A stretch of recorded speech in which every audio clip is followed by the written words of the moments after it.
আধি কোথায় ঢুকে বসে আছে? আধি হচ্ছে ওই অ্যাক্সিডেন্টাল বাচ্চাটি। আমি দেখাই এখন ওর অবস্থা। আধি এনে আয়, তরমুজ খাবি? আয়। আধি তরমুজ খেতে ভীষণ ভালোবাসে, এক টুকরো এর আগেও খেয়েছে। কি আধি, তরমুজ খাবি? না, চিনি খায় না তরমুজ। নে নে নে নে নে নে।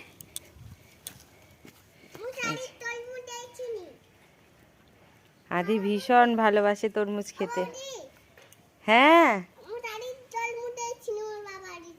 আচ্ছা, আর নেই, আর নেই আধি, আর নেই, আর নেই, নেই।